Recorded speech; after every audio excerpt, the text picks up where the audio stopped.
Students, how are you all.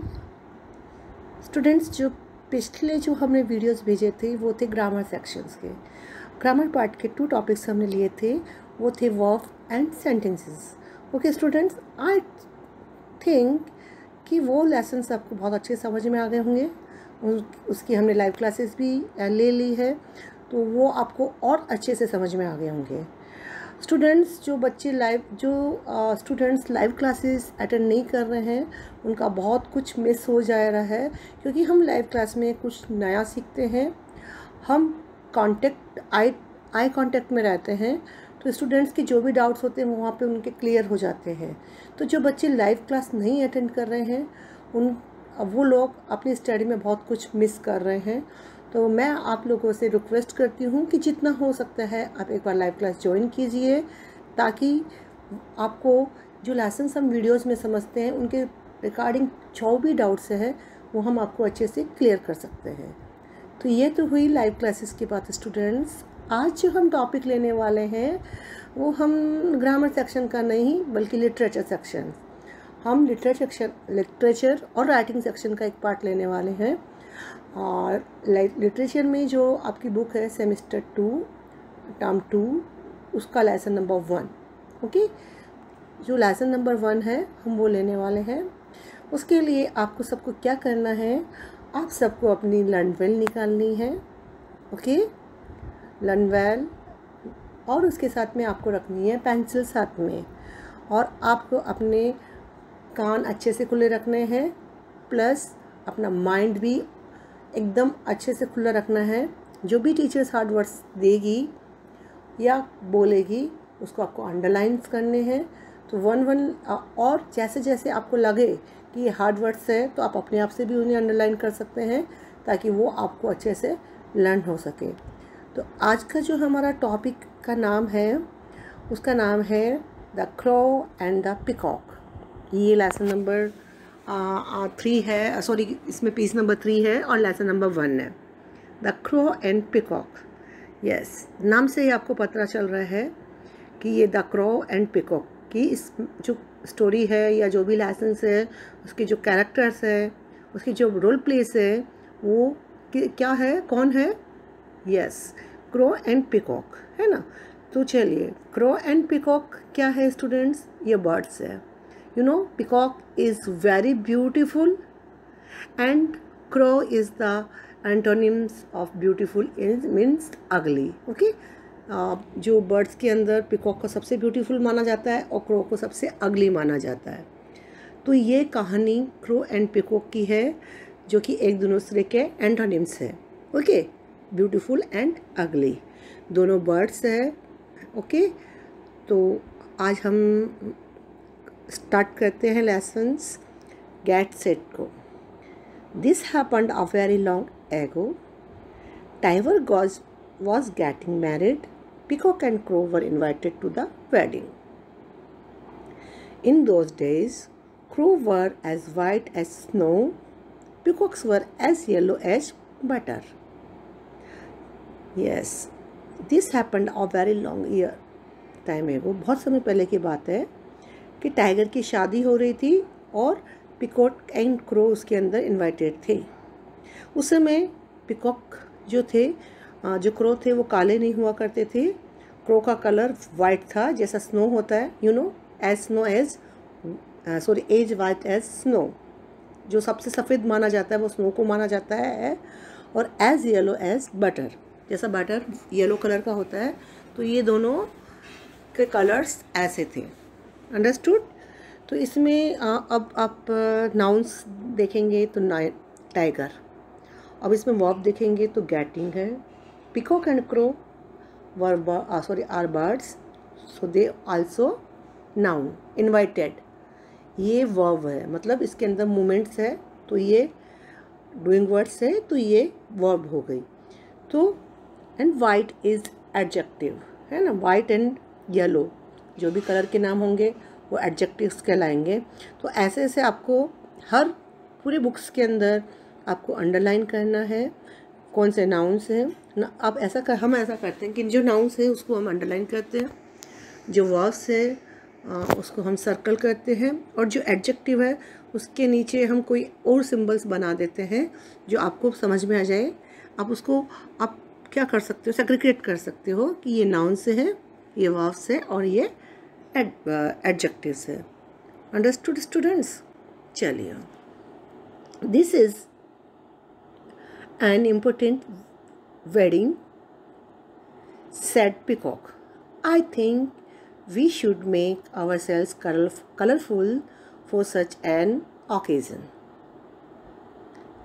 What an idea, said Crow. Yes, we must look very colorful, said Peacock with a smile. I know how to do it, said Crow. I have some cans of paints. Each can has a different color of the rainbow. We can use these colors to look as beautiful as we like. Please use your colors to make me colorful, said Peacock, and then I will work on you, make you also equally colorful. Okay, said Crow, and at once he said to Peacock. Crow was a great artist. He painted colorful designs all over Peacock's feathers. He made Peacock's tail the most beautiful of all. He painted it rainbow colors. When Crow was finished, Peacock looked at himself in a pool of water. Yes. अब देखिए कि crow ने बोला उसको, peacock को, कि बड़ी important marriage है, बहुत इम्पोर्टेंट मैरिज है, तो हमें बहुत अच्छे से सुंदर दिखना है, कलरफुल दिखना है। तो उसके लिए यहाँ तो पिकॉक ने बोला कि ये बहुत इम्पोर्टेंट मैरिज है, तो हमें इसके लिए कलरफुल दिखना है। तो क्रो ने बोला कि मेरे पास आइडिया है, हमें कलरफुल दिखने के लिए मेरे पास बहुत सारे कलरफुल कैंस हैं। तो ऐसा करते हैं कि फर्स्ट मैं तुमको कलर करता हूँ, फिर तुम मुझे कलर करना।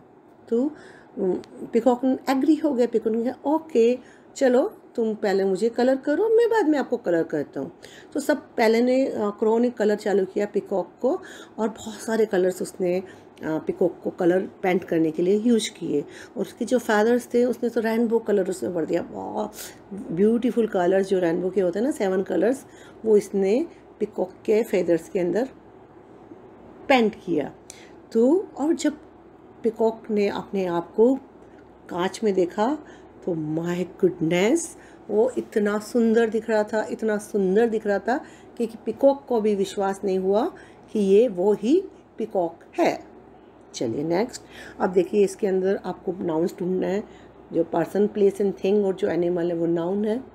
जो इनको डिस्क्राइब करते हैं, जो इनकी वो एडजेक्टिव है, कलर नेम्स है, क्वालिटी है, क्वांटिटी है, और जो एक्शन वर्ब है ना, जो एक्शन वर्ड्स है वो सारी वर्ब्स है। अब वो वर्ब्स आपको मैंने लाइव क्लासेस में बताया था, वीडियोस में भी बताया था। According to time verbs are changed, है ना, वर्ब्स चेंज हो जाती है। तो चलिए नेक्स्ट, अब इसके अंदर देखिए हार्ट जो है, मीन इसमें क्या है, सेट टू मतलब begin doing something in a by and determined way, मतलब डिटरमिन वे, जो एक निश्चय करके हम अच्छे से काम करते हैं। डिटरमिन मतलब कि आप किसी चीज़ के लिए आपने डिटरमाइन कर लिया कि नहीं, आई वांट टू डिटरमाइन कि मुझे बहुत अच्छे से पढ़ना है, तो मतलब निश्चय, दृढ़ निश्चय। फिर आता है सेकंड, फिनिश्ड मतलब कंप्लीटेड, जो कंप्लीट हो गया, डूइंग समथिंग। चलिए अब हम नेक्स्ट पेज पे जाते हैं। Okay, oh oh how beautiful I look, he exclaimed. देखिए ये सेंटेंस मैंने आपको बताया था कि जब सडन फीलिंग्स आती है तो वो एक्सक्लेमेटरी सेंटेंस कहलाते हैं। एक्जैक्टली ये सेंटेंस बहुत ज़्यादा लाइक सडन फीलिंग और स्ट्रॉन्ग फीलिंग को है, कि वो एकदम अचानक अपने आप को दिखता है और वो इतना सुंदर होता है कि वो बोलता oh how beautiful I look, he exclaimed, my tail looks like it is covered with precious chance. See, अब देखो आई लुक के आगे एक्सक्लेमेटरी सेंटेंस मार्क है ना, ठीक है। और ये एकदम सडन एंड स्ट्रॉन्ग फीलिंग वाला सेंटेंस है, तो ये क्या हो गया, exclamatory sentence. Peacock felt so proud that he started dancing in joy. Peacock, my friend, said crow, now it is time for you to paint my feathers. But Peacock didn't listen. He was feeling very proud. He was proud of his colorful feathers. He did not want anyone else to be as beautiful. He thought of a plan. "Oh, Crow," said Peacock, "we are in danger. Did not you hear eagles cry? He will attack us and kill us. Hooray! We must run away from here." Peacock pretended to be in a hurry. He started running up and down. In his hurry, he knocked over all the cans of paints. Only one can was left. All others were spilled into the pool of water. "I did not hear any cry," said Crow. "Then there is no danger," said Peacock. "Come here and I will paint you." But the paint was all been spilled. Crow pointed out. "What shall we do now?" "This is one can," said Peacock. "Come here and I will paint you with it. We must hurry. It's almost time for the wedding." अब देखिए, मतलब peacock जो था वो इतना colourful, इतना सुंदर दिख रहा था कि उसको प्राउड हो गया। कोई भी चीज़ हमारे पास आती है अच्छी, तो हमें भी प्राउड हो जाता है। ये जो कभी कभी होता है ना, बहुत इंटेलिजेंट बच्चे होते हैं, वो प्राउड करने लग जाते हैं कि उनके जैसा कोई भी नहीं होता। लेकिन ये प्राउड होना नहीं चाहिए, हमेशा इंसान को हम्बल रहना चाहिए, है ना। यदि आपके पास कुछ अच्छी चीज़ है तो वो अच्छी चीज़ आपको एक अच्छा इंसान बनाती है, नहीं कि आपको एक प्राउड इंसान बनाती है। तो ऐसे ही पिकॉक को प्राउड आ गया, और फिर उसने क्या किया, उसको लगा कि यदि मैंने क्रो को पेंट किया तो क्रो भी मेरे जितना सुंदर हो जाएगा। तो उसने प्रिटेंड किया, मतलब दिखावा किया, और उसने उसको क्या बोला कि देखो ईगल की आवाज़ आ रही है। ईगल मतलब जो हंटिंग पीपल, जिसको हम हंटिंग बर्ड बोलते हैं, जो कि छोटे जो होते हैं बर्ड्स को, उसको हंट कर लेता है, उसको उनको पकड़ के खा जाता है। तो यू नो कि ईगल इज ए कार्निवोरस, है ना। ईगल कार्निवोरस होता है कि जो कि सिर्फ फ्लैश ऑफ एनिमल्स या फ्लैश ऑफ बर्ड्स ही खाता है। तो उसने क्या बोला कि चलो ईगल आ रहा है, तो क्रो ने, और वो ऐसे जल्दी प्रिटेंडिंग करने लगा कि उसको ईगल की आवाज़ सुनाई दे रही है। तो वो जल्दीबाजी में सारे जो पेंट्स थे वो नीचे गिर गए, और वहाँ पे पुल था, वाटर पुल, वो सारे पेंट्स उसमें चले गए, और एक जो कैन था वो वहाँ पे बच गया। तो अभी तो क्रो ने बोला कि नहीं, मुझे तो कोई आवाज़ नहीं आ रही है। तो उसने बोला कोई बात नहीं, तो चलो मैं आपको पेंट कर देता हूँ। तो उसने बोला, क्रो ने बोला कि सारे पेंट्स तो तुमने पुल में गिरा दिए, अब मुझे आप कैसे पेंट करोगे। तो उसने बोला एक जो कैन बाकी है, चलो वो कलर में तुमको कर देता हूँ। अब इसके देखिए जो नीचे मीनिंग्स होते हैं, जो हार्ड मीनिंग्स होते हैं, वो आप एक बार देख लीजिए। Precious, worth of lot of money, जो कि प्रीसियस मतलब बहुत एक्सपेंसिव, जो कीमती होता है।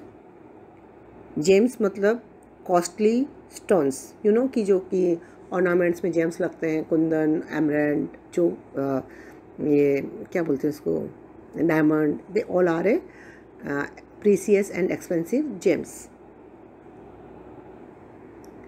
Then pretendant, made a little made a false show, मतलब दिखावा करना। हमें कोई चीज़ का पता है पर हम दिखावा करते हैं कि हमें वो पता नहीं है, that is called pretended. Spilled मतलब caused it to flow out of the cans, मतलब कोई चीज़ गिर जाना, ठीक है। Okay students, when Peacock had finished, Crow went to look at himself in the pool of water. As soon as he saw how black he looked, he began to cry. He was choked up. He could hardly say a word. He could only scream, "Caw, caw," at the proud peacock. Ever since crows have been black, their cries have been harsh, peacocks have been beautiful, their feathers have been in rainbow colors. तो मालूम है students, उसने क्या colour किया?